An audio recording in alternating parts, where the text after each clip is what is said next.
Okay, checking YouTube audio at 1, 2, 3, 4. Hey, hey.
Good evening. Welcome to the City of Delafield Plan Commission meeting for July 30th, 2025, coming to order at 7 p.m. Please rise for the Pledge of Allegiance.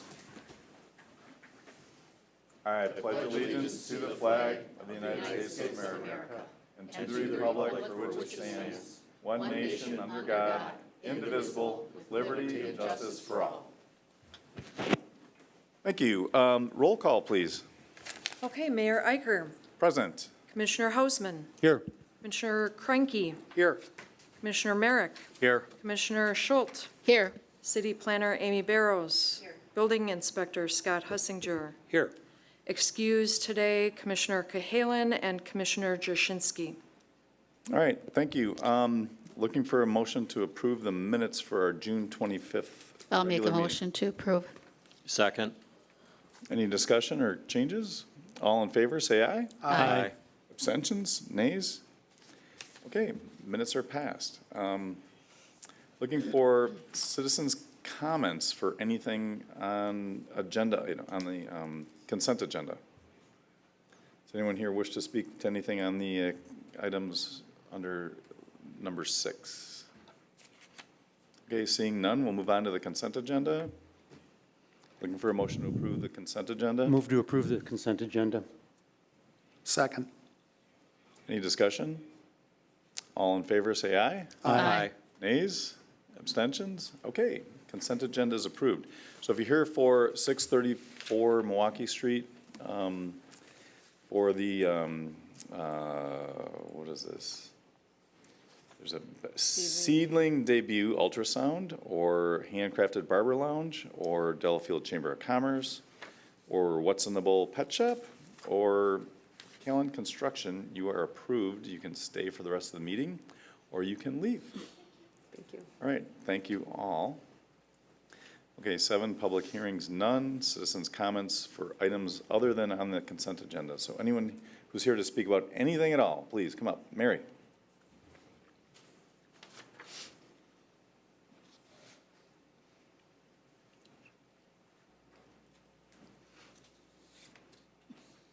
Name and address, please, if you didn't know. Mary Daniel, 309 Wisconsin Avenue, here in Delafield. So this evening, I'm here as a representative of Hawks Inn and the Delafield History Center. You're all invited to the ice cream social Saturday from 1 to 4. Custard from the Holy Cow, root beer from Brew House, and hand-picked cherry pie type things. And if you want to come early, we have an antiques yard sale. That starts at 10. And a little bluegrass music on the porch. So we hope to see you, everyone. And this is where? Hawks Inn, Hoxton. down there on Wells Street. And if you want to see if the mayor can bake, I'm going to make a pie too, so.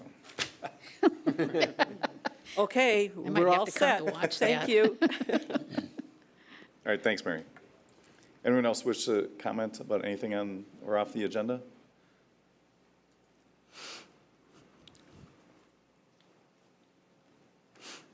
Just press the bottom bar, the green light will go on both mics, and then name and address, please. Good evening. My name is Pat Sorick. I live at 1711 Nagawicca Road with Susan McVeigh. We're here to comment on Agenda Item 10D and ask that the Commission deny approval for the fence on the south side of the lot line of the Commodore parking lot. We are one property over from the parking lot. The proposal itself before you admits that the fence does not fix the issue of headlights coming into our home every night. The proposal ignores the fact that there are dozens and dozens of people every day looking in our windows from the parking lot.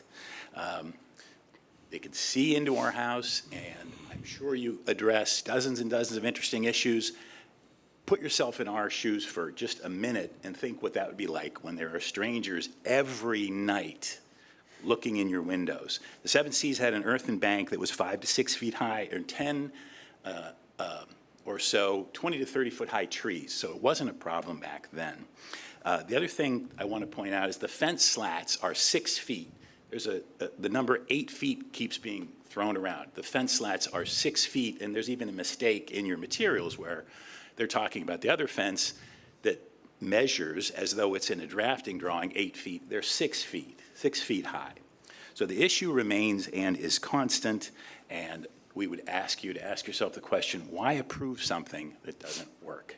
Thank you. Can I ask a question? No, we'll No. deal with this later. Later. Okay. Later. I would just like to add that I've been dealing with this for 2 years. I addressed this issue when the Commodore tore everything down, and I came to the city to help with ordinances. Nobody helped, and now we are still dealing with this, and now they want this fence that does nothing for us approved. So we're just asking for them to fix the problem. Thank you. Thank you. Anyone else wish to speak?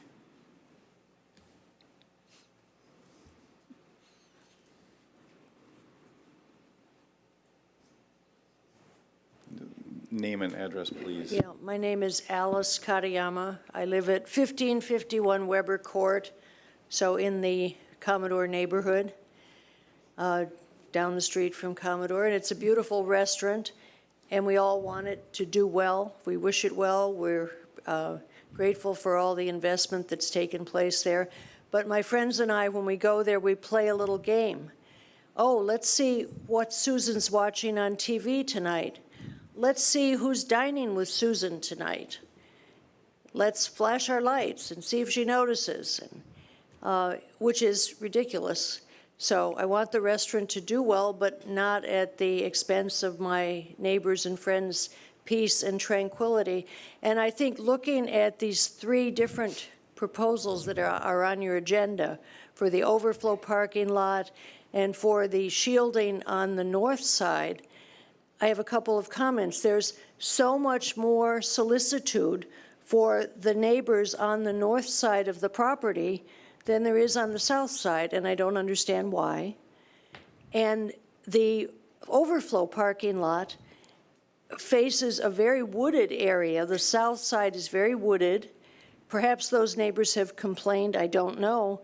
But those cars face east to west, and they're not pointing all the time. And that's overflow. It's not every day, like the main parking lot every day, and the cars face north to south, so the lights are always going to be going that way.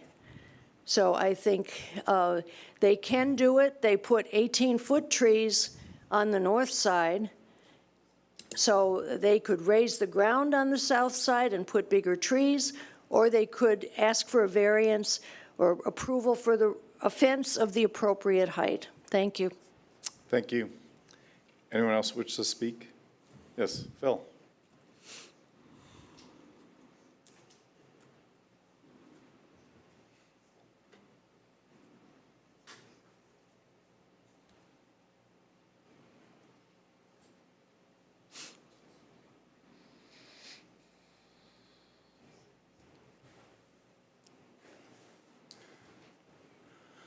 Phil Schuman at 1717 Nakawika Road, Delafield, with a Heartland mailing address.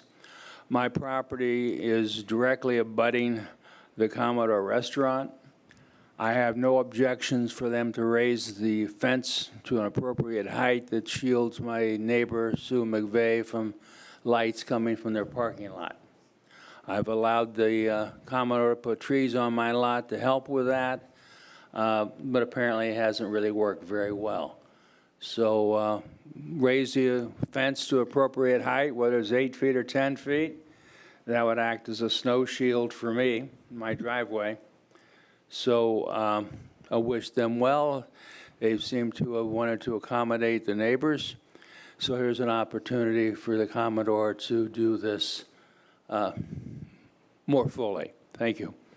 Thanks, Mayor. Anyone else? Yes, Mark.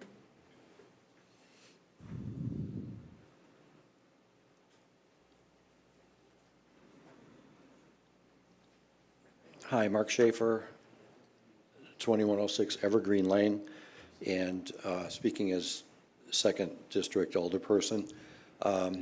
We all welcomed the Commodore into the neighborhood. We're happy to have them there. They do need to, they're in a residential area obviously on a conditional use permit, and need to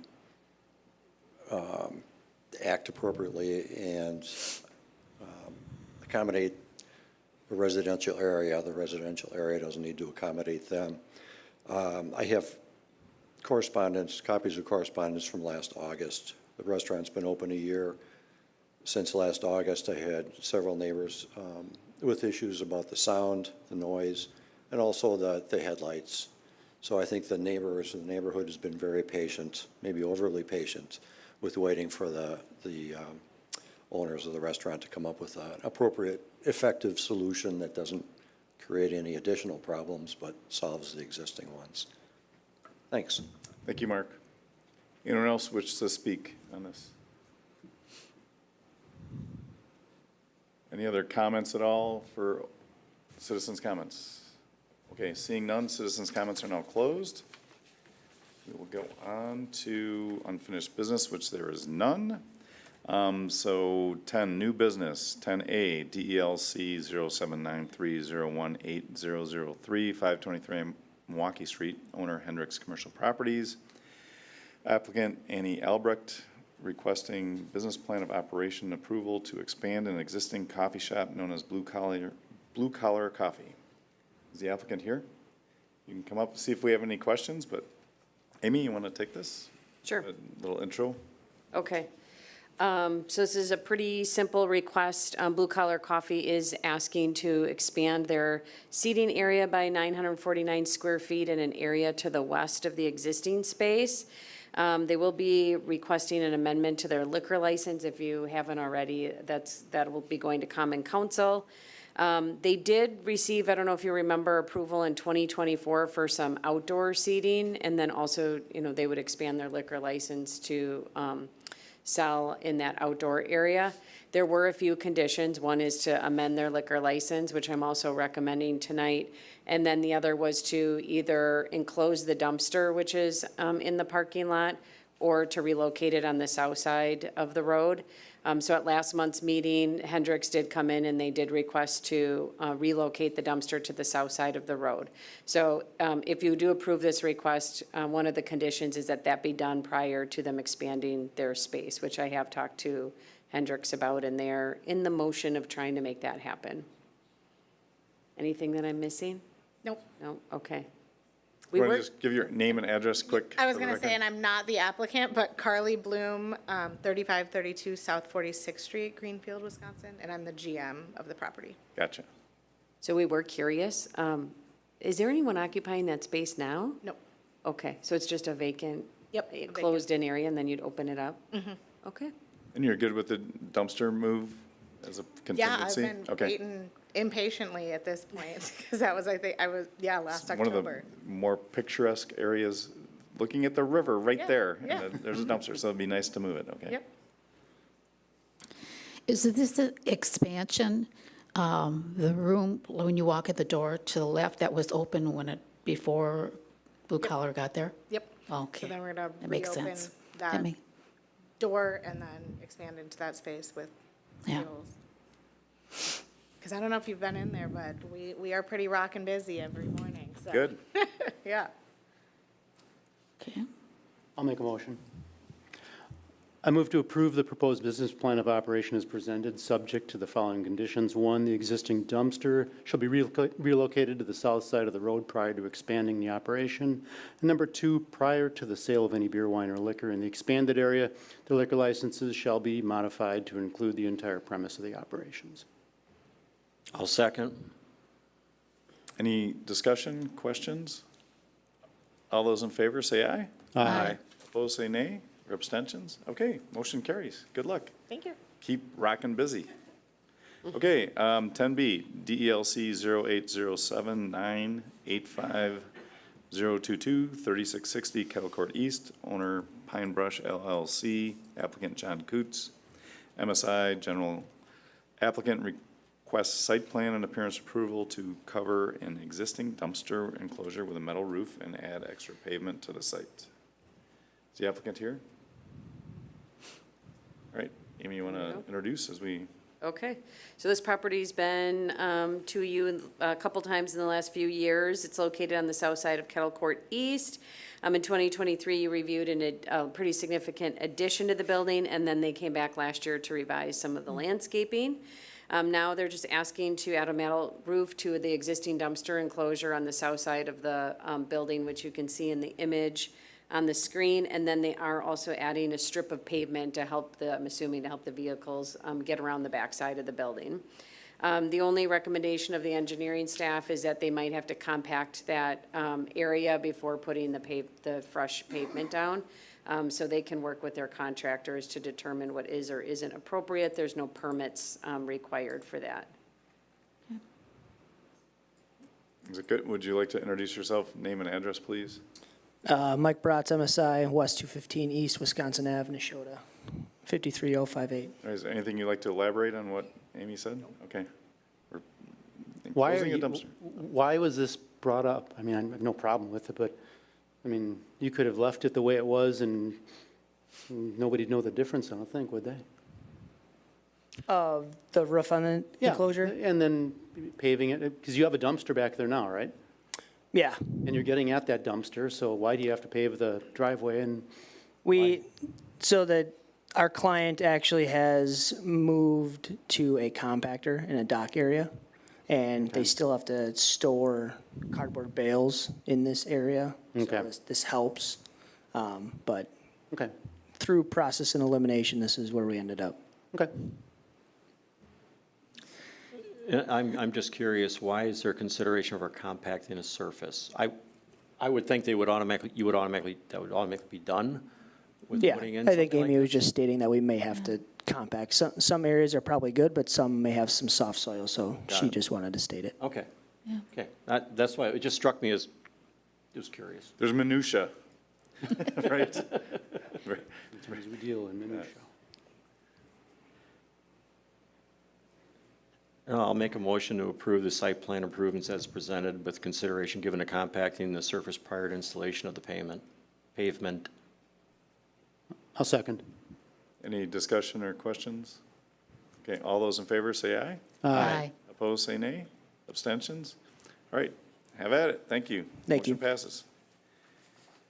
Okay, item 10C, 3100 Gulf Road, owner Nagawaki MZL LLC, applicant Tom Vavra, Applebee's Restaurant, requests site plan appearance and permanent signage approval for improvements to building proposed to be occupied by Applebee's and IHOP. Please come forward. I'll let you introduce yourselves before Amy gets at it. You're welcome to grab a chair. I'm sorry we don't have three up here. Okay. As long as you can talk into the mic. Yes. Okay. Tom Vavra, designer of the project, 1905 South First Street, Milwaukee. Valerie Tode with IHOP and Applebee's Corporate in Boca Raton, Florida. You need to press the bottom bar, please. Yep. I'm Walter, the local area director for that brand, IHOP and Applebee's in Wisconsin. Thank you. Amy, why don't you give us an overview? Okay, so the Applebee's that you're aware of that's currently vacant in the Shops of Nagawaki area has been purchased by a new operator and owner, and they are proposing to reopen it as an Applebee's and IHOP together. Right now, they're just proposing to remodel and improve the exterior of the building and also propose new signage, and then they'll come back with their detailed business plan of operation prior to opening. But they don't have those details quite yet. So if you look at the, hold on here, we'll go to a colored image.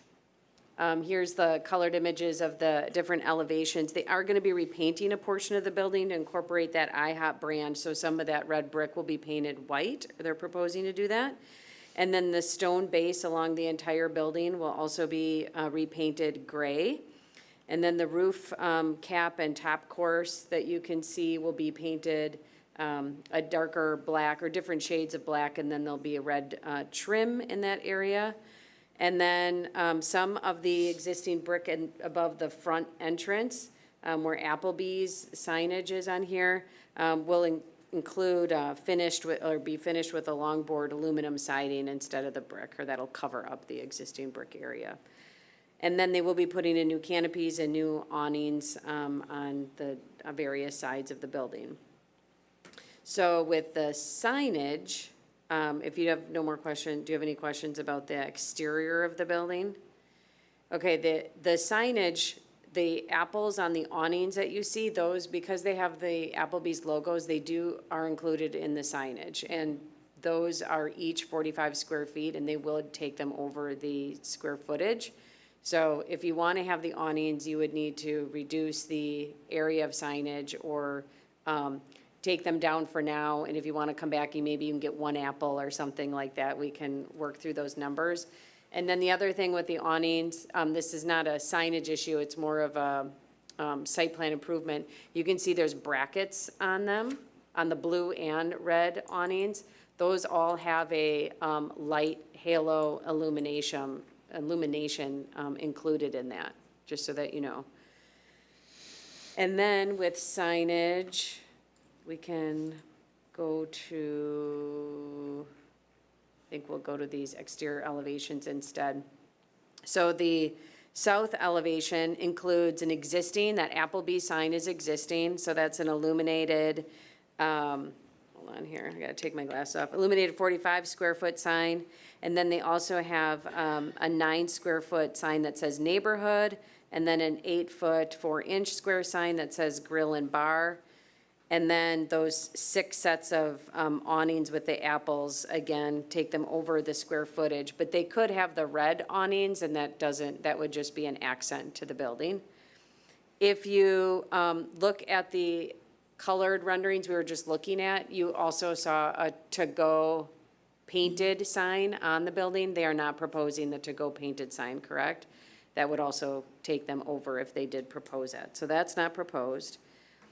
Then if you go to the west elevation, that's the main entrance elevation.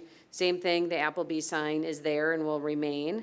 And then they're also proposing a 30.68 square foot IHOP sign that will be illuminated.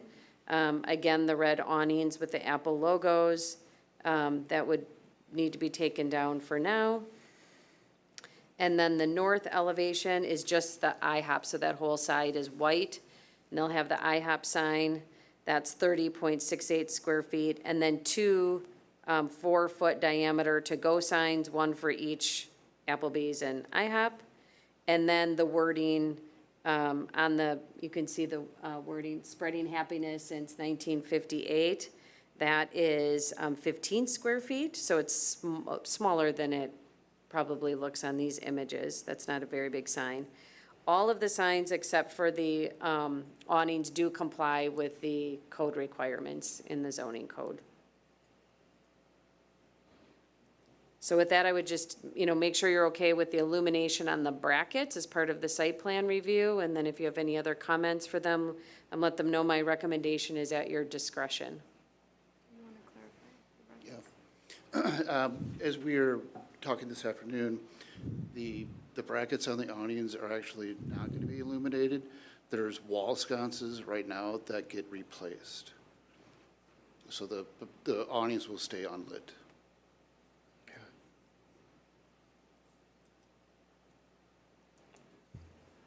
And I'm sorry, just really quick, do we know how far over we are? Because we don't mind making a concession. We do, the apple on the awning is pretty important to us as a branding element, so we would have a concession of removing 1 or 2 or 3 if we needed apples from the awnings, and then we would do like every other awning. So just if we could know how far over, so long as we can comply, we're happy to do it that way as well. Okay. I don't know if I put it in my written report, but I believe I have it in my notes at home. So maybe if you could let them know if you're okay with them, if it does or doesn't get too busy, and then I can work with you offline to determine how many they can have. Thank you. Okay, thank you. I'm okay with it. Yeah, and I'll suggest too that this mall historically had very, very conservative and tight signage restrictions, and they were greatly relaxed about 8 years ago to to allow Yeah. multiple, this was like it was like red and yellow. I mean, it was red, yellow, black. And so we understand as the landscaping has matured and just as times have changed. So whatever the restrictions are as far as the quantity of the signage but clearly the number of awnings is over. But so any kind of motion that restricts it to complying with the existing ordinance or just working with staff to make sure that it complies with give and take on other signs would be a good compromise as far as based on what we've done in the past in relaxing these things.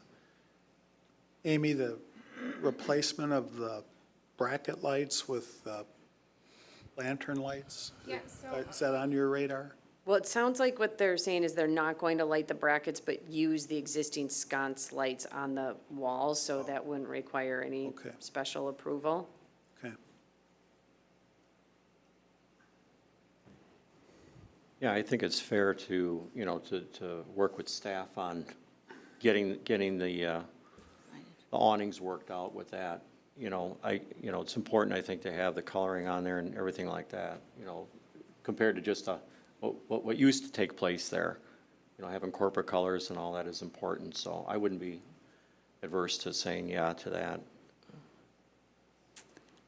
So I would probably, so you could approve the exterior building site plan improvements as presented, and then approve the signage as presented, except that the awnings with the Apple logos exceed the size limitations. A portion or all of the Apple logos will need to be removed unless in compliance with the zoning code, would be the add-on. Yeah. And then there shall be no to-go signage painted on the building, and no sign shall result in internal, external illumination of more than 40-foot candles when measured with the standard light meter held perpendicular to the sign face at a distance of 10 inches from the sign. And no brackets are proposed nor permitted, just because they're not proposed. If you want to come back in the future, you can. I'm a little confused about the entrance. Is there only one entrance? Yeah, one entrance. Because I see the double doors, and how are the two operations separated then? Want to do that? So they're not necessarily separated. What we do is we divide the dining space, where one dining space is dedicated to IHOP and the other to Applebee's. So, and then we dress the exterior of the building to demonstrate that. The back of house is a shared back of house. So all of the items on the menu are cooked on the one line that exists today. Okay.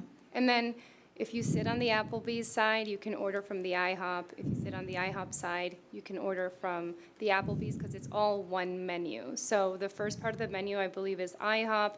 Then in the center, there's a shared menu that our chefs created. And then the last part of it is the Applebee's menu.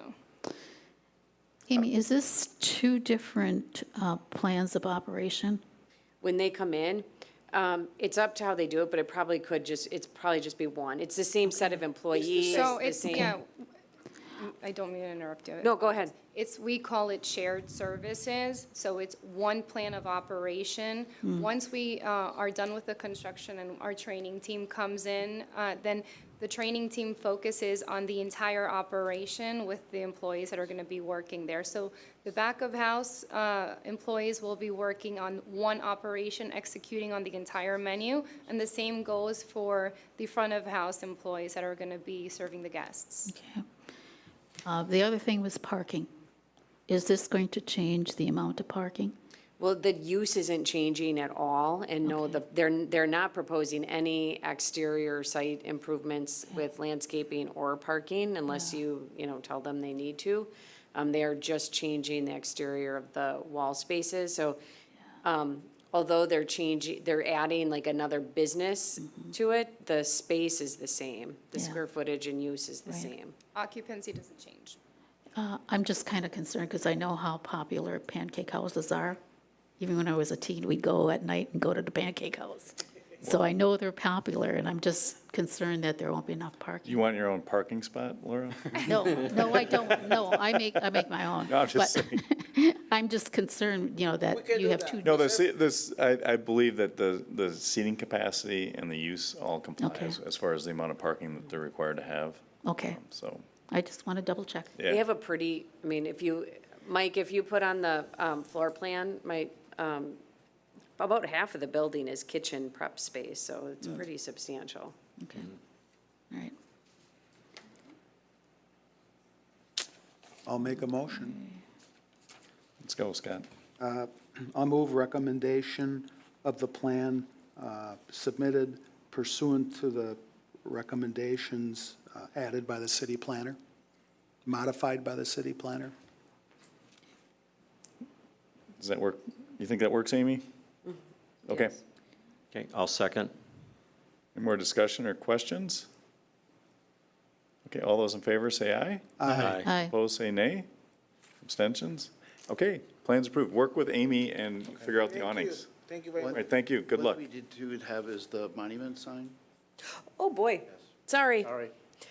So they didn't include this in the packet, but they did bring a couple of hard copies tonight they do want to replace the existing Applebee's sign on the two pylon signs. There's one right along 83, and then there's one toward the entrance of the site past the roundabout. Seen it. It's the existing size. I guess my only comment would be that the background is the blue and red instead of the white background for the rest of them. This also came up with Aldi's, and you did approve Aldi's background because it was, I think it's the main business of that complex. So I would just keep that in mind in reviewing it, that this is going to be a center sign. I do actually, he gives. This for action tonight, or this is for? Yeah, it's part of the signage, so we'll have to, you'll have to make a motion to reopen it Amend? and amend the motion. Well, it's been passed, so we need a new motion to A approve new this motion separately. to approve the pylon signs, which are on the screen. He did send me an image of that. Okay. I move second motion regarding IHOP Applebee's to approve the recommendations for their outdoor signage pursuant to the suggestion of the city planner. Well, I didn't make any suggestions on No. this one. Oh, you didn't? Oh, I thought you did. Well, other than you should decide whether or not it's appropriate to have the blue and red background, or if you want the background to stay the same white as the rest of them, they could probably do blue and red letters instead. You I know- mean, you might want to ask the applicant. You know me and signs, so I don't know about the Yeah. other group. Well, I mean, I'm okay with it, but Yeah, personally, I'm okay with the new signage. If I'm Marshalls or Holiday Inn Are you, Express- I would suggest flipping inverting it and Yeah. doing the logo colors and keeping the background white, just Yeah. for my feedback. I mean, can be consistent with the other signage, so that, So you're being fair to everybody. You're going to get everybody coming in with different keep colors. the background. You consistent. specifically allowed Aldi's because they were the main They're the anchor, tenant yeah. of the building and on the top of the sign. Yeah. okay, so I think my motion stands because I said pursuant to the city planner's And your recommendation. recommendation is to what? Keep a white background? White background and Okay. red Applebee's Scott? letters and blue IHOP letters. Okay. Scott, Does that work? I think you need to delegate I to think- that it's a pylon sign. I think, I'm seeing a thumbs up from an applicant's standpoint to flip the colors, to keep a white background and do the logo colors. Right. And work with staff, right? Yep, Okay, and it's connected to the pylon signs. right. Did you capture that okay? Okay. Is there a second? I'll second. Any discussion? All in favor, say aye. Aye. Opposed, say nay. Abstentions? All right. Thank you. Let's Sorry get some- about let's- that. Thank you for everything. He just asked me to Let's bring get that some up 5 minutes before the Can we meeting. get I pancakes and a forgot. Brutus beer at 10 in the morning? Okay, We're going to all have right. a reserve facility for employees only. No, don't, Don't say that. it's too late for that. You already won. Strike that, Mike. Turn that off. The first motion. Okay. Okay, Walkers. Okay, so item 10D, DELC 0782001001, 1807 Nagawicka Road, owner Walker's Point Property LLC, applicant Peter Damsgaard. Applicant requests site plan and appearance approval for construction of a fence along the south lot line and enclosure of the rooftop mechanical equipment on the north side of the building occupied by the Commodore. So I know that there's lots of history and details in this, so why don't you introduce yourself, and then we'll have Amy give us an overview.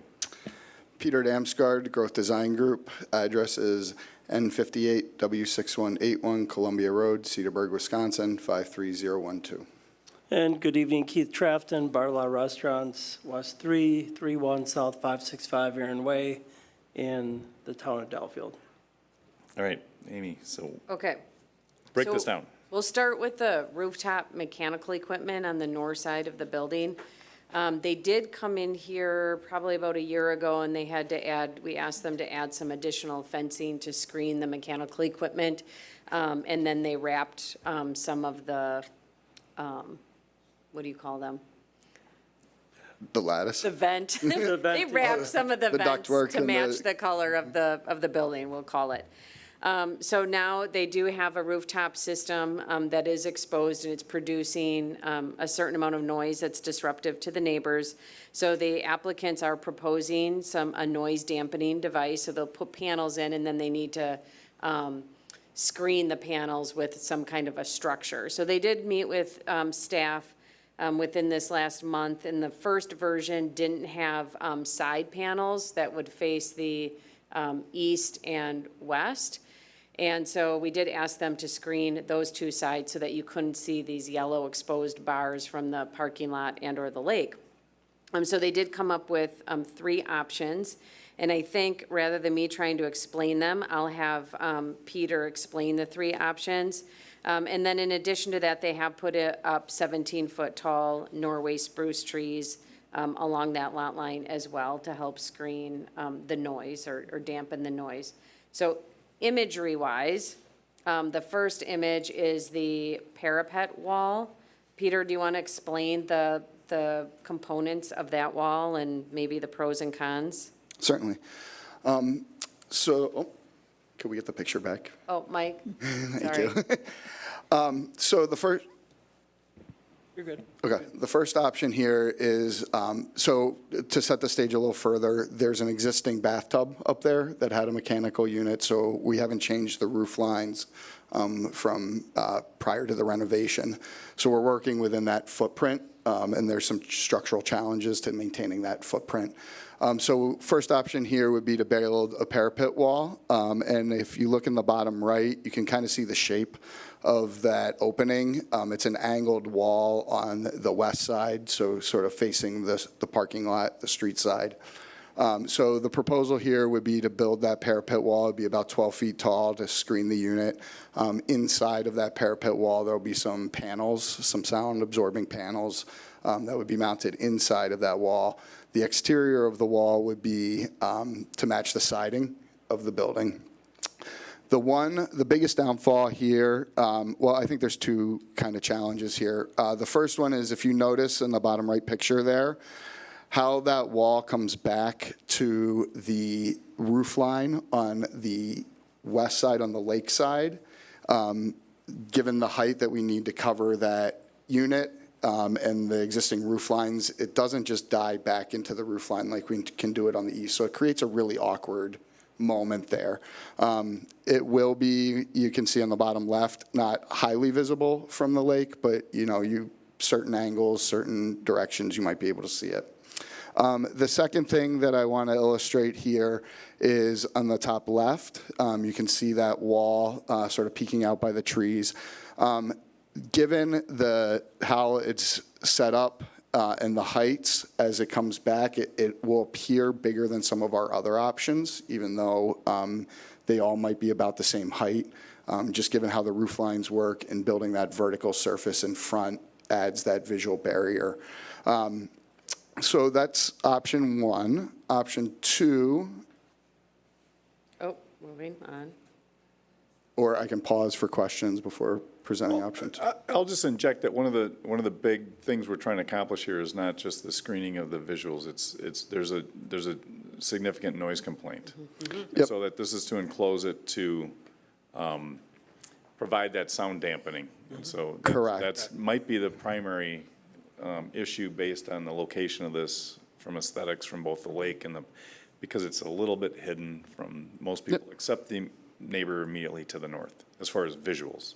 Sure. Okay. So I just want to give that background because I don't know that everyone's aware of that. That's the goal is the noise. Yes, you're correct. And that noise, both solutions will involve those panels, so they should perform in a similar manner. And then the height is also driven a lot by not just the height of the equipment, but the manufacturer of those panels recommends 2 to 3 feet above the source of the noise. So that's what's driving that vertical dimension on that side. The second option here is we would propose to build a metal frame that would sit on the roof. It would sit within the bathtub confines. It's tighter to the unit, and we would attach those panels to the unit. The panels would be colored matched to the trim, so not the siding, but the trim, which is darker and blends in with that roof. I think on the upper left, you'll see that. In this proposal, we don't have any challenges with that awkward roof condition on the lakeside. It is also in that 12-foot range and has 3 sides to those panels to fully enclose it, both from sight, but also from the sound. The third option is the same as the second option from a massing and a constructability. The difference is we would put some siding around the unit or over the panels. So you would see siding as opposed to the painted panels. So that's really, you could argue it's a 2A and a 2B moment. And then in your write-up, you described that the metal panels are the most desirable to you. Do you want to explain? Yeah, I think the metal panels would be our preferred direction. I think aesthetically, it is the most sympathetic to the building, most honest to the architecture. From a performance perspective, it's tight to the building, which allows the least amount of noise to escape and bounce around. And then finally, it will be efficient to construct and to install. Is there some sort of sound dampening that is on the inside of those walls? So on the parapet walls, we'll use this sound absorbing panel. What it is, it's about 2.5 inches thick. It's basically 2 pieces of metal, and inside is got all sorts of engineered sound dampening material. The face that would be on the outside that you would see is solid, and then the panel on the inside is perforated to allow the noise and the sound to get into it. These are panels that are used at high-end hotels, resorts, restaurants to enclose mechanical systems, so are designed for that, are designed for the weather. They'll last, they'll be powder coated, they are not going to chip, flake. They'll look the same from day one to the end of their time. I'll echo the mayor's comments. I was sitting out on the lake 150 yards from there and thought, wow, what is that noise? I should know, but what is the unit? It's called a DOAS unit. So it's an air handling unit. And very simply, what it does is when you have a commercial kitchen and you have the big kitchen hoods going, that suck up all the grease and all the air, that sucks a ton of air out of a building. They really draw air out, so you have to replace that air to keep everything balanced and comfortable. So that DOAS unit is basically forcing air into the building as the hoods are exhausting it. So it's part of a required system. Okay. How high is this from the roof? How high would you say that is? We'll be about 12 feet from the roof, from where the unit sits on the flat roof vertically. Okay. And so that, I don't know if the images are back up there, you can kind of see how it intersects with the other roof lines that are there. So particularly maybe on the first option, you'll see it the best. If you kind of zoom in on that top left, you can sort of see where that height is, and you can see the angle there. Yeah.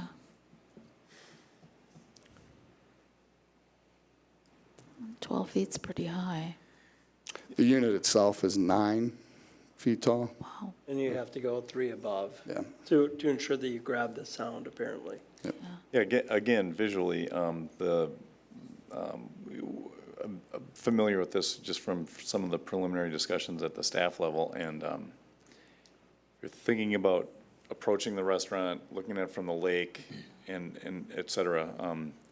The visual aspect of this is going to be mostly owned by the property immediately to the north. You're going to see it, if you wanted to really critique the building and you had a telescope, you'd be looking at, trying to find it from the lake. And if you're going to the restaurant from the parking lot or taking a picture, your eye is not drawn to the north side of the building, it's right to the entrance. So I'm not trying to convince you that my personal opinion matters that much, Right. but the big aspect is taking care of the noise. Yeah. I don't see any of these solutions seem to do that well. Because I was wondering if it was more like a chimney stack, if it was higher, if that would alleviate some of the sound too. Yeah, I agree with your sentiments. Plus, to me, I think it does matter, is that the property immediate to the north is Weisgerber's. Yeah. Correct? Correct, yeah. So- That's Weisgerber. I mean, They kind of own it. they own it. And, Okay. and if they Not sell own it, it but someday, the they- person who's buying it's going to say, well, I'm buying that with it. Yeah. So Right. I think to me, that's a benefit or a positive. Sure. So you're, just to be clear, option 2 and 3, from a sound standpoint, are the same? Correct. Okay. And believe those will perform better than the parapet wall, because the parapet wall just allows the sound to ricochet around in there more. Whereas when they're tight to the panels, it's absorbing it essentially at the source. Okay. Okay, I'm going to move on to the fencing on this property. Okay. And then you can make a motion on this site. We'll talk about the overflow parking separately as a separate agenda item. Okay, on the south side, you can see they're providing an image of what the site looks like on the south parking lot. So you have Mr. Schumann's property. His house is closer to the lake, closer to the building itself, not really impacted by the parking lot. And then the adjacent property to the south, whom you've heard from tonight, they're the ones with the blue or gray siding building that you can see in the picture. So although the property seems relatively flat when you drive in there, if you park right against the fence on the south side, the lights essentially hit the fence for the most part. It's as you park further north where the grade must be just high enough where the lights do seem to shine over the fence. And the city administrator and I did verify that last fall. So they do have a fence, 6 or 8 feet. I mean, you would have to, we have not measured the height, so we would need verification. I would have to go back out there with a tape measure and put it on there. Yeah. It's seemingly a relatively tall wall. Whether it's 6 feet or 8 feet, it's definitely not 4. It is a taller wall. They do have arborvitae on the subject property along with some shrubbery. What is challenging about this side is that there's limited space. So they do have a drainage swale. Drainage was a very important piece of redeveloping the site. And then on the other side of the fence, there's pretty limited area, and then there's the driveway to the adjacent property, although he has agreed that he would allow additional vegetative planting on his property, but it's somewhat limiting. So my understanding is that when this first became an issue, the owners worked with the adjacent owners to the south, and they did agree to put in those deciduous trees, and then they put in this fencing. The city was not notified of any of that ahead of them putting these materials in place. So now they're here for after-the-fact approval. The ordinance requires a 4-foot tall screening in a parking lot.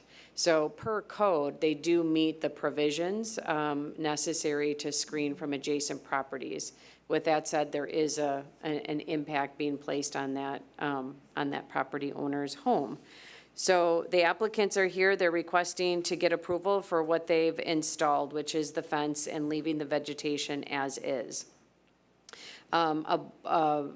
Last fall, the city forester and administrator did go out there, and they did think there was space for additional vertical arborvitae. But again, just that it's not going to be an immediate fix. It takes time for that vegetation to grow. And then the other alternative, probably the only viable one to really prevent the issue is to have a taller fence. And that's something, we don't see, Scott, there's not a lot of fences that are taller than 6 to 8 feet high in the city. I don't know if there are any. So there's a structural element to that as well. The fence is about 5 feet from the lot line, Right. according to the applicant. Is there anything else you want to add to that issue? Could I add some context? So first of all, we recognize, there's some certain frustration from Susan. I've had several conversations with her, and to that matter, to the noise to the north. With that said, I think it would be unfair not to characterize what we're trying to do as being neighborly. The addition above is with respect to trying to abate some of that noise. We understand that. The fencing to the south was done, I guess technically without approval, in an attempt to mitigate some of that. So we understand our commitment through this process. And I think that what the owners have done, and hopefully what we have done in general, in many cases, demonstrates that. And we'll speak about the fence over across the street next. But as it relates to the property, a couple highlights that Amy already mentioned, but I think it's worth having conversation, at least on our journey, to think that we haven't sat on our hands on this project. One of the struggles is by putting that water treatment or the water processing, it alleviated obviously some flooding for our neighbors to the north, which is fantastic. But it does, as you pointed out, it does severely limit the amount of foliage we could put on that side of the fence. With that said, recently, I think even this week, Susan spoke with our arborist, or the arborist we've been working with, to see what other trees we could put in there. We're working with her to see if together we could put some more vegetation on that side. There are larger trees on the north, as was pointed out earlier. That was our hopes, but it just doesn't have enough space without jeopardizing that entire water system, which I'm not so smart on. So it is certainly not without attempts to try to continue to be neighborly. Amy, just have a question. Did I hear you say that we should separate what they're talking about and what the neighbors were talking about? No, Across the street. the overflow parking across the street is a separate property, so it's a separate agenda item. It's the next agenda item, so it's not part of this yet. So this is independent and doesn't affect. Strictly on the Commodore property, right? Yep. It's a little tricky, because I think I'm pretty certain what's on the agenda here is that we're approving a fence that exists that wasn't approved before. Got it, okay, So if we don't, do we make them take it down? got it. But so added on to it is the fact that as much as it doesn't comply with our standard fence ordinance, it doesn't do the job to satisfy the concerns with the neighbor, because as highly scrutinized as this property and development was, and as much benefit as it did with water runoff and other things, the geometry wasn't analyzed enough until it was all in, and saying that, okay, well, there is a 6-foot difference in height from north to south, or whatever it is. And that 4 to 8 foot fence, whatever, doesn't stop a pretty significant intrusion on an impact on a neighboring property, which we always try to look for. But on paper, everything looked perfect. In reality, what's there, we want there, but it's not doing the job. So, and this has been going on for a while. It's not for no lack of trying by the residents. They're volunteering to cooperate. Keith, Bartolotta's, the Commodore, everybody, trying to make this work. I'm not sure what have we looked at, what would a remedy be if we actually said, let's put in, a Fenway-sized fence over here in a particular area. I don't know if that's, I can't remember if we've explored that. Yeah, I mean, putting a very tall fence is an option you can consider. I think you can speak for yourself here, but the applicant's concern is they've tried to put in a lot of remedies to help the neighbor, and it's not satisfactory. So I think that the concern is, how much do they keep doing and still not have that satisfactory result is one issue. The other is the city, you just have to decide if you do require the additional fencing. Typically, we don't like to see more than 6 feet tall fences. I mean, this is obviously being done for a reason to protect a neighboring property, but just understand that visual impact of I don't know, 10, 12-foot tall fence. I'm not even sure what that would look like. With that understanding, one of our latest iterations, we've had a lot of iterations, was to plant 12-foot tall arborvitae, which sounds great until you realize arborvitae grow like Christmas trees. So if you put Christmas trees next to each other, suddenly you have these triangles of space that then you're half solved the problem, or half solved the solution we're trying to achieve. Well, you can tell me it's not appropriate, but the question I was going to ask the neighbors is, do they have suggestions that might remedy this? Well, I can, if I can speak for Susan, she had mentioned change in height of the fence is one thing, adding plantings was another, both on I'll call it our side of the fence. I hate that term, but on the south side of the fence, no, on the north side of the fence. And then if the mayor would be open to it, planting some on the north side. The problem with the north side, there is a massive amount of utilities going right below the trees. And one of the trees on I think it was the mayor's property technically is a black oak or a black walnut. So that limits the amount of things we can plant because it's a black walnut. So it's a lot of stuff, unfortunately. Amy knows a lot more about this than I do, but arborvitaes, and I don't know if it's a different species, but as you go down Nagawicca, it's a property owner, I think it's Maslowski, has these huge, they're probably 18 feet tall. They look like arborvitaes to me, but they're cone-shaped. They don't narrow like you're talking, like the traditional ones. I don't know if that's a different species, Yeah, but there might be other options for the.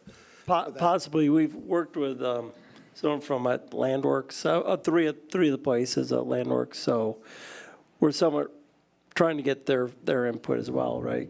Because we're not knowledgeable about what species to put in there. How tall are the ones that you put in?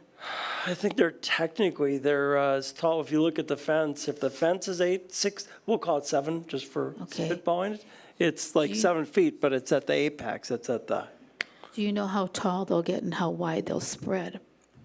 I don't have that information. It'll be massive in 30 years. Yeah. Okay. It's the next 5 years. They'll be 30 feet, at least 30 feet, yeah. And the problem too is that they're young plantings, and I know from planting, the first couple years they creep, and then after that, all of a sudden they leap. So it'll take a while for that to happen, but when they do, they'll really take off. If the fence were, okay, and we don't need Fenway North. absolutely against building a massive fence, but Susan Pat pointed out it was 6 feet. We thought it might be 8 feet. Whichever it is. If the between fence 6 was and- 8 feet, would that solve the problem?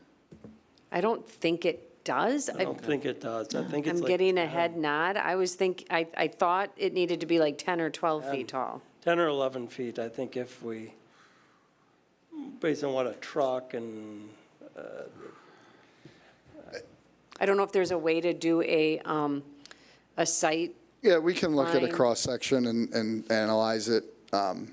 Yeah, I don't have a max height that's going to definitively block this. I mean, if you pinned me to a wall today and said if I had one chance to build something, it would be 15 feet tall, and I know that works. I think that's a little exaggeration of what the reality is, but I think it's 10 to 12 pretty much all day long, and we could do some drawing studies to parse that out. What's the length of the section that would take care of this issue, do you think? Well, is it 20 feet long, or is it 50 feet well, long? when Susan and I were out there, I'm guessing like a month ago or so, time flies, month and a half, 2 months. And what she explained to me, I don't want to speak for her, but it's more the living area, right? There's the garage, not so much an issue. It's more the kitchen and family room, living room area that would understandably be the areas that we're kind of focusing on. So on the picture, where would that be? To the right. Mike, can you put On the the right. image up, please? Again, I'm speaking a little bit for, but if I look at that This right, area? yeah, That area? Okay. and then to the right, I believe that's her, So right in that area. So it looks like it's about a 25-foot span, Your maybe? guess is good as mine there. I would go much wider than that. Yeah, probably 40. Yeah. The whole fence is about 125 feet long. My concern, if we just pick out sections, it might do a great job for the car right in front of you, but if you're 5 spots over, right, you think about a headlight, it's a cone that goes in all directions. So I personally, if we want to do this right, so I would propose that you do the whole fence versus trying to find a section. Well, there's the. To be clear, we don't have the ability to commit to that. Correct. I don't, you do. I don't know if I do it. Well, I think it's important for you then to do some level of a study onto it to figure out what is appropriate and what will work before because right now we're all guessing what could work and what couldn't work. And I think that's important to be able to nail it down and say, okay, this is what is going to work. You've spoken with the neighbors. They are on board with it. Here's what we would need to look at. Because until then, really nobody knows. Sure. I would hate to see you tear the whole fence out. I would rather see something across the top to add on. One idea that you see a lot of is when they do the lattice top. And that does shield some of it. I know what they're complaining about. My neighbor's driveway is directly across from my living room window, and my living room window is oversized. So I planted a big spruce, and it took a while for it to get big enough that it blocked it, but it does help. So, but no, I would rather not see you have to tear out the whole fence. See if there's something you can do to put some height to the fence. Sure. I'm not, so so I have an understanding of the process. So tonight, technically, you're approving the old fence first? Is that what the process is, or how is this, what are you exactly? It's up to the plan commission if they want to approve this fence or require you to do something different. First, like I said, I think is there, do we have the ability of saying, you look at the sound deadening as one item, put this on hold until they can come back, instead of saying, we're going to approve this or not approve it. Instead, put it on another agenda item once everything has been looked into careful enough, and we can then have a better informed discussion on what's in front of us. Yeah, no, Well, again, it's your world, not ours, but we feel a sense of urgency on all this stuff. If there's a way we can get that roof thing going, that would Yeah, be. no, Yeah. I'm saying Yeah, is, that's what he- that's what I'm just saying, is, we can, something like that can be approved and say, okay, now we're gonna hold, but we have to hold this, because there's no engineering, we don't know what's going to work and what's not going to work. And it just wouldn't make sense to approve this, knowing it's not working in that regard. And you're still coming back around. So what we need to do is come back around and with something in front of us. On the fence issue, so you want to approve the sound dampening piece of the roof, so. Yeah. And then have, action in the near future. Future action on the. Put it on next. For the We can split fence and that any out, remedy. Yeah, we'll split it up and they can come Make, back. yeah, make that motion. We can come back at the next meeting. Is there something you're looking, we've been working with each other for a while, so I think the expectation would be that they come back at next month's agenda with the necessary information, and then what exactly are you looking for? Sightline details, so you know how tall of a fence would be necessary, or vegetation, or, what is there? I think like a sight line for a fence height that would accommodate, and you hear exactly, you've had more conversation with the neighbors. What would definitely work for that? Options of fencing that would work? And, Or it may not be a fence, to Amy's know. point. I just think to come back with a recommendation that both parties think is a viable one. It might be, maybe it's not a fence, I don't know. And there might have to be, unfortunately, this is a situation where they may not be able to solve the problem 100%. There's a lot of windows that come at a tall height, and there's literally only so much screening that they can accomplish within the area they have. Ideally, what probably would have been nice if we would have been consulted ahead of time is those deciduous trees that were planted, which are, if you look in the pictures, they're well placed. If those were evergreen trees, they probably would have grown faster and provided year-round coverage, where right now they're only going to provide, they're taking up that yard space needed for tree growth, and they're only going to provide seasonal screening. Yeah, there was a significant investment. I would agree. I think if both parties would look in the rearview mirror, probably would have put evergreens versus the deciduous trees. But it was certainly with the intent of being neighborly. Let's not litigate the past. I mean, everything was done with the best of intentions. All these things were considered, and there's an unfortunate reality that is at the end of this, and anything moving forward is more a cooperation and us trying to mitigate a situation between neighbors. It's not anything that we did against code. It's not anything we did against a policy about, so, this is all goodwill effort moving forward, as far as any kind of remedy goes, from both parties. So, I think it's in our best interest to take care of the situation we know, has a good positive situation on the north side, which is the sound dampening enclosure. And I think that, recommending that we, defer the fence to the south to next month's agenda, or if you want to give them 2 months. Next month. Or, what's that, next month is good? Okay, next month agenda, to come back with something that we, to approve and move forward with. That sounds good to me. So, What date is the next one? I'm moving kids to. last Wednesday of August. Which is the I will tell you. 27th? I'm doing that because I'm not going to be here. August 27th. Could we do the one after that? Then we do September. I'm living on your schedules.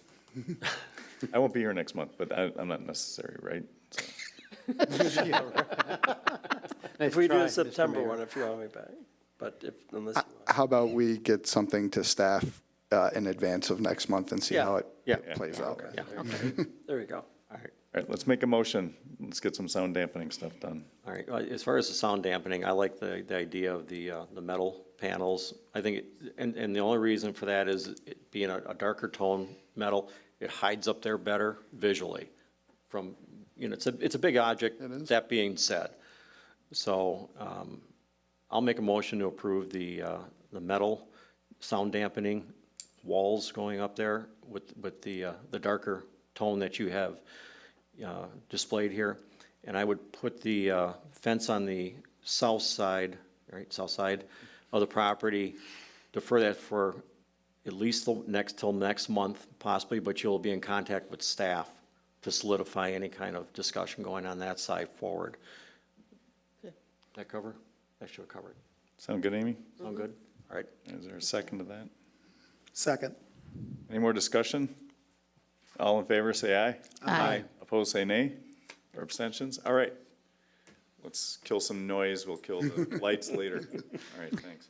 Okay, next item up is, let's see here, item 10E, DELC 07829960003, Nicollet Road, owner Ramona Weisgerber, Kummer and Dan Kummer, applicant Peter Damsgaard for site plan and appearance review for construction of a fence along the south lot line of the parking lot that accommodates the Commodore.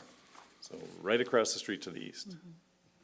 So, Okay. Amy, So last year, Plan Commission approved the overflow parking. As part of that, they proposed a black mesh fabric type fence on the south and east sides of the property. Now they're proposing to replace the south side fence with a cedar fence similar to across the street. And it would also be 8 feet tall, and the finished side would be facing the neighbors, I hope. I would say both sides are finished. Both given Both sides are finished, yeah, both sides. Okay. It's that box, shadow box. Treated cedar fence. It's that, I guess that's simple. It would still be in the same location, which I believe is like 24 feet from the south lot line and then spanning the, majority of the length of the parking lot area, or the property rather, the entire parking lot area. Forgive the ignorance, why are we doing this? Sure, happy to help. So, and I can maybe add some clarity, some earlier hypotheses. So there is no complaints from any neighbors. When we went into the area across the street, a few things were true, is that we're supposed to use it in a respectful way, minimize its use, primarily for employees. When it snows more than 2 inches, you don't go on it, and make sure it doesn't track on the street, and we have crosswalks. And also being respectful of the neighbors. And as Amy pointed out, one of them was a fencing to the south side. One of the owners of our property suggested that it might look more enhanced and more purposeful to have a wood fence.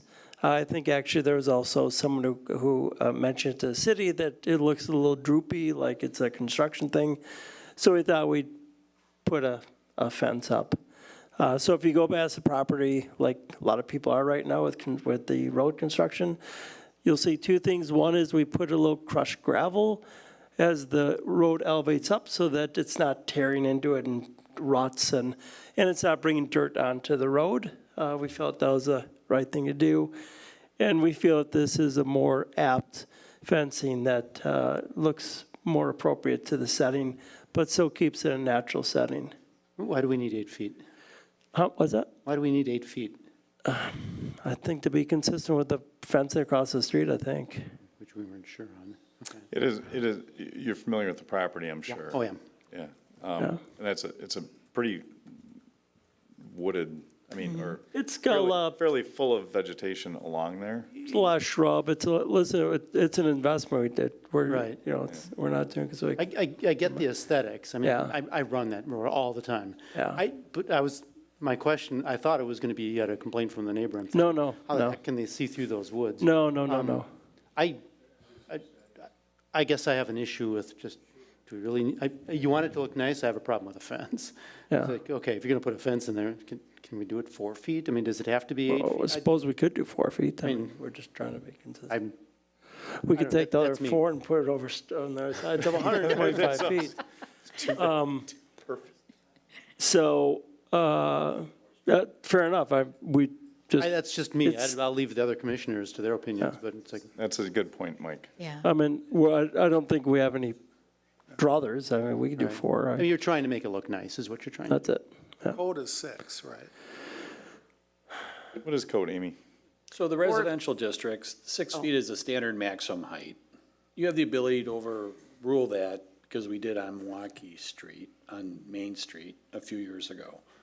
But in the commercial districts, you can go as high as you want. I'm not sure you want to introduce a commercial fence in a residential neighborhood if you don't have to. Yeah, we can bring it down. So 6 is good for residential?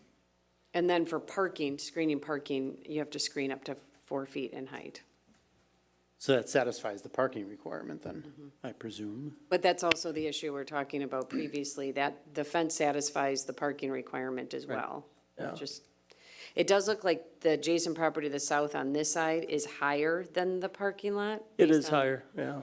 So the issue they should have the opposite issue.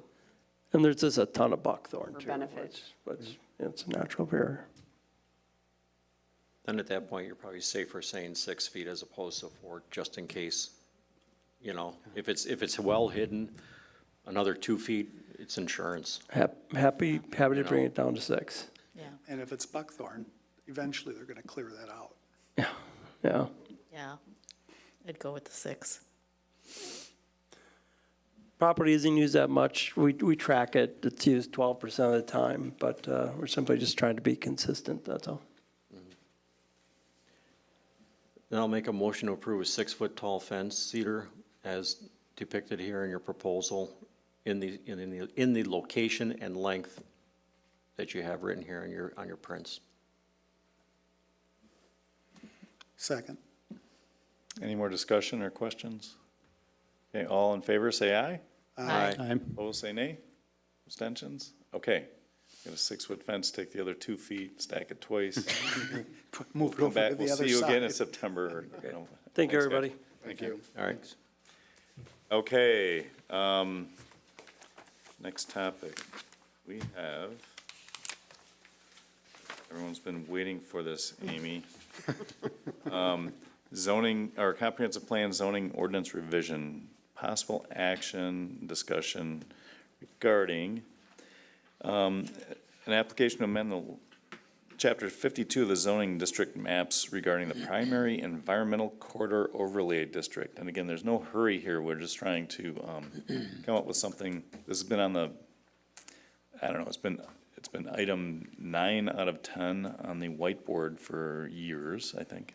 And trying to look for a resolution to how we're supposed to comply with our own code regarding environmental corridor districts. So, Amy. Okay. So I don't want to repeat myself month to month, but I'll do a real quick recap. So right now, you have in your comprehensive land use plan, you have an environmental corridor map. And in that land use plan, it suggests that the city adopt environmental corridor provisions in their zoning code, limiting density to 1 unit per 5 acres, density and disturbance. Your zoning code does have an environmental corridor overlay, so the city must have at some point made a decision to adopt the language recommended in the land use plan.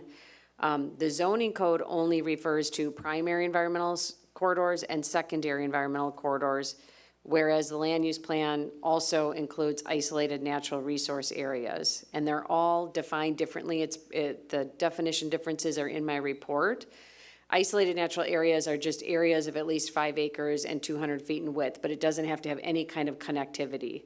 Secondary and primary environmental corridors are more connected to larger areas along rivers, streams, or some kind of a system. So, so there is that difference in that the zoning code also doesn't enforce the isolated natural areas. But the biggest issue right now for Scott and I is that we don't have, there's none, these corridors are not mapped at all other than a separate map in the land use plan. So even if the language is in the zoning code, it does not show up on the zoning maps. And so that would be one element, is to map the corridors that do exist. And then a determination would need to be made whether or not we include the isolated natural resource areas. And then the other issue is the language. Right now, which is kind of generic language. I believe that was created many years ago when this first became a thing in the 90s. And that is that you're allowed 15% of 5 acres. That's the disturbance. But it doesn't really address what if the lots are less than 5 acres in size, or what if they're more than 5 acres in size? Do you get to do, do you get 15% of a larger square footage? If you only have 2 acres, do you still get 15% of 5 acres, or is it 15% of that lot size? So that was also an issue when I worked at Waukesha County, and they proposed amendments, which I just copied and pasted and put in your, in the staff report. So they allow a 15,000 square feet of disturbance, or 15%, whichever is greater. So if you had a really small lot, 15% might be larger than 15,000 square feet. If you had a really large lot, you would get 15%, but then it maxes you out at 32,670 square feet, which is 15% of 5 acres. So just because you have 10 acres doesn't mean you get to keep disturbing more. You're still limited at that 32,670 square feet. And then when you do come in with that disturbance area, that gets recorded with a deed restriction so that people understand the limits of the disturbance that they're allowed to have. And then if you have a lot that is partially corridor and partially outside of the corridor, you have to, your code says this now, that you have to disturb outside of the corridor. Well, that's not always practical because that area may not actually be the buildable space. So the recommendation would be same rules, 15,000 square feet or 15%, whichever is greater, but you have to use the area outside of the corridor first, and then you can dip into the corridor if you don't have enough space. So that would be an idea for making your language cleaner. And then it's just a matter of, if you want to include the isolated natural areas and how you want to map these. And I just want to show a couple of examples, Mike, if you can go to the screen. So the way the code reads is you can't disturb more than 1 unit per 5 acres, but the lot sizes can be smaller. So Nagawicca Heights is actually a really good example. They mapped corridors, and so did Hawthorne Farms.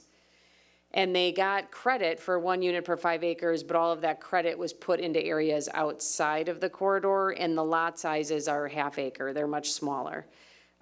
So you could have a lot of the lots in the city have a zoning which requires 1 acre, 2 acre, or 3 acre minimum lot sizes. So that's probably going to be the most practical scenario you're going to run in. So here's an example of a 2.2 acre property, and it's partially in the corridor. This is on Weber Court. So the way your code reads, they'd have to disturb outside of the corridor. So you can see like they have a garage now in the on the east side of the property. They wouldn't be allowed to have that garage if we followed these new rules. They also wouldn't be allowed to disturb the area adjacent to the lake or put in that boathouse unless you put an exception, giving them a view corridor to the lake. And then, I mean, it starts to get complicated, but you could give them a view corridor to the lake and then require them to mitigate that area somewhere else on the property that's not currently corridor. In this case, they go over the 15,000 square feet, so they have plenty of space on this property to build outside of the corridor, so they wouldn't be given any other exceptions to the rule.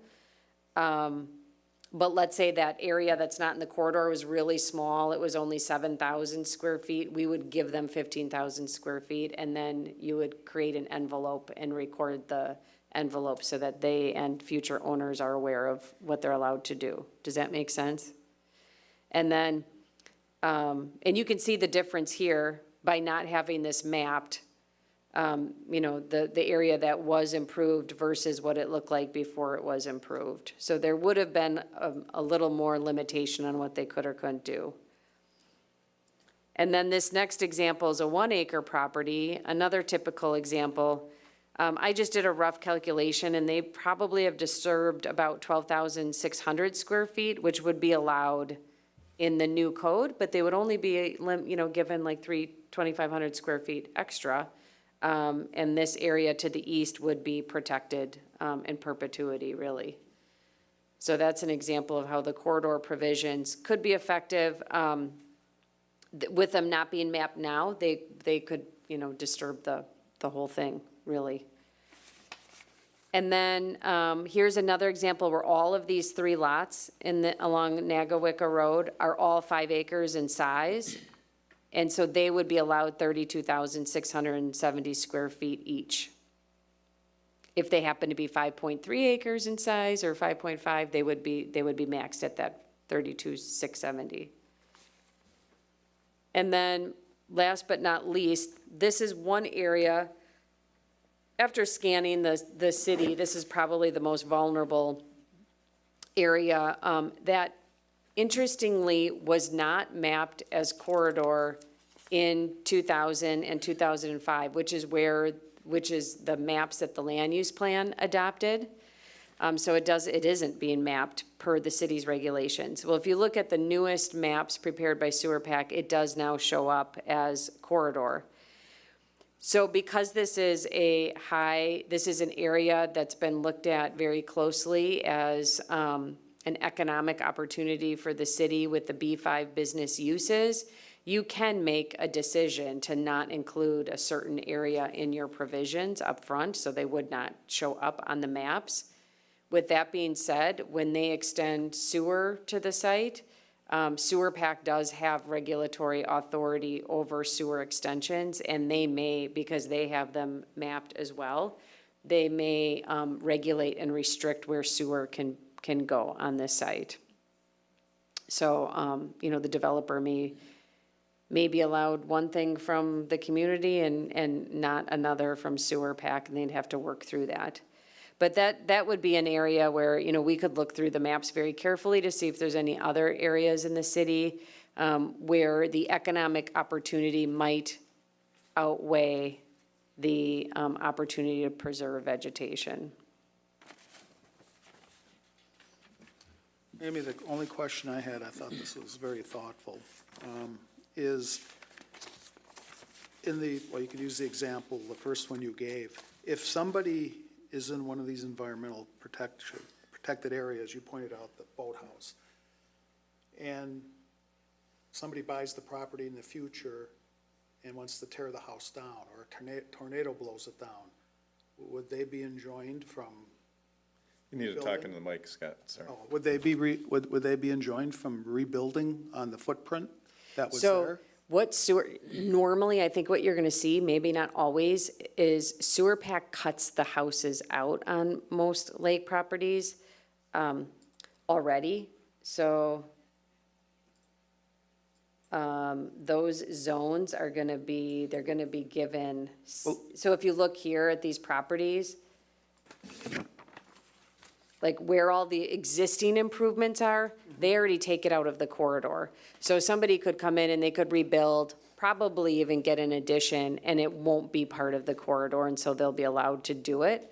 But, let's say any one of these wanted to put a detached garage in the back of their property, that's where they're gonna run into a problem. If you're looking, are you looking at, look on the screen. So these are all, see how the Sewer PAC, so Sewer PAC is the entity, Southeastern Wisconsin Regional Planning Commission, that maps the corridors. And that's what we would be adopting. But you can see, well, actually along the lake and along Lakewood Court here, all these houses, they clip them out of the corridor, and so they'd be allowed to rebuild. Okay, well, let me ask one question, and I think this is consistent. I think it's a good idea to do this. You said you don't technically have to. I think it makes sense to do it. But you referenced that garage, that it would be not permittable today. So if somebody bought, where I'm going with this is really the point of people should have awareness of what they can and can't do when they purchase a property. So if somebody bought that lot after we put this into place and decided they wanted to tear down that garage and build a different one, could they do it? What garage are you referring? The one that you referenced that would. Oh, like Weber Court? Yeah. So that the trees would already be removed, so could they do it? Probably, but people not being aware of it. The problem right now is you do have the regulation, they're just not mapped, so the awareness isn't there, but the regulation is. So what needs to happen is they need to be mapped, but yes, they're, like this site in particular, right now, I'm sure they don't think they have any corridor provisions, and if this gets adopted, they would come into play. But like what I've done in other communities is if there's an area that's clearly disturbed and we issued permits and they rebuild in that same envelope and they're not cutting any trees to do it, that we would allow them to do that. Okay. I mean, you're not really protecting anything at that point. So Amy, can that map, that overlay be field delineated? Yes, that's the other component too, and that, and the language actually does imply that now, but we would certainly make that clear. So just like wetlands, these are maps to help guide the city in their regulation, but they can be field delineated. The same people who do wetland delineations can often do environmental corridor delineations, and the city can ask Sewer PAC to redelineate these. And they update their maps every 5 years. If they looked at this aerial photo, they would probably take the garage, or maybe even at this point, the whole property out of the corridor. Okay, all right, good, thanks. So yeah, that's a good point, Scott. If something was in question, we can send a letter to Sewer PAC. And then somewhat related, I would be in favor of, I think it was a suggestion on your part on the highway to leave that open. Give the city flexibility. You meant CN 94? Yes, yeah. And two, just to add more context, there's a concern, and it's valid, that there's an excessive amount of, in certain circumstances, there's property owners that are taking full liberty of the fact that they own the property, they own the trees, and they are taking down a lot of trees because they can. Right. Yeah. And if there's actually something that is in place to delineate what a quote valued environmental corridor is, that would define some rules around what you can and can't do on certain properties where there's a third party that's creating some sort of a value proposition for what trees and forestry, whatever, exists, as opposed to an extreme which is being advanced or talked about, and that is limiting anybody's ability to cut down any tree in the city without going through rather tedious process approval and putting burden on staff. And if we charged, $200 for someone to get a permit to cut down a tree, I think everybody loses. I think the person's out $200. I think the staff time is more expensive than that and more valued doing something else. So something that actually overlaid a definition of what is a protected area as opposed to all trees are sacred type of a thing, might be in our best interest as a city. Because And not all trees are created equal in terms of their value. Yeah. As Scott and I had a conversation in the hall recently, where he's like, and it's a common practice among all new home builders. You put this like little maple tree 15 feet off your back porch, and then it's 28 inches in diameter, and it's plugging your gutters and getting into your drainage system, and you want to take that thing down because you got 20 more trees on your property. Yeah, it's a great tree. It's just somebody made a mistake on where they decided to give birth to it. So I mean, Common mistake. yeah. So where there's where we've got some natural forest and that if there's a way to do it, this is not a instant. I don't think we're gonna flip a switch here and make this decision in the next meeting or two. But we want to vet out the unintended consequences of this. Right. So. Amy's overview is great, and we should think about it as we're looking at different properties and different developments. And if we put this in place, what would we be preventing and what would we be gaining? Right. So. What would probably be really helpful, for one, I would read through my staff report. It has the current language and then some recommended language. I would also look at the maps from tonight's meeting packet. It shows the 2015, which is the most current mapped corridor, versus the 2000 corridor, which is the corridor that's adopted in the land use plan. And so you'll see the difference in where it's grown or shrunk. And that is just, so that one map is just the primary and secondary corridor. That's what's currently regulated in the zoning code. Then there's another map that shows the isolated natural resource areas in 2000 versus 2015 to help you decide whether or not you do or don't want to regulate isolated natural areas. That's easy to either bring in or take out. I mean, we just add the word, so that part's easy. But I would look at these maps, see if there's a certain area in the city that's concerning to you, and that's what we can start talking about more than continuing to talk about the language, maybe. And then also, if you go to Waukesha County GIS, if you don't know how to use it and you want to call me and find out, I'm happy to help you. But you can go to the environmental layer and you can click on 2015, and you got to go inside the layer and click on environmental corridor 2015. That way you can zoom in and out on any property in the city and you'll see where it exists right now. Amy, on your page 10, which has the 2015 and 2000 maps, a bunch of other municipalities are listed. You got the Delafield town. Oh, and yes. Have they done anything with this? Is anybody on, because you've listed Yes. like 5 or 6 municipalities are on. So Sewer Pack covers, don't quote me, but I think 7 counties. They are a regional planning commission for 7 counties. Most communities have some corridor provisions. Town of Delafield has, I believe, the same or similar regulations that I'm proposing. Waukesha County has, I copied Waukesha County's. They regulate all shoreland areas and unincorporated areas. Town of Summit, I'm the planner for Summit. They have similar provisions as well. They regulate corridors. You copied Waukesha's, not Summit's? I took it from Waukesha County's. I think it's a Right. little bit more modernized to address that 15% of 5 acres is if you can interpret it differently, and then in the court system, it becomes a little bit of a problem. What if the property is not 5 acres? What do you do? I wouldn't know how to regulate that. I just figured you wrote Summit's, so. No, I didn't write it. I Okay. wrote Waukesha County's. Summit's is older like yours is. And so okay. All I right. think theirs says 15% of 5 acres as well. So take a look at this and I can draft.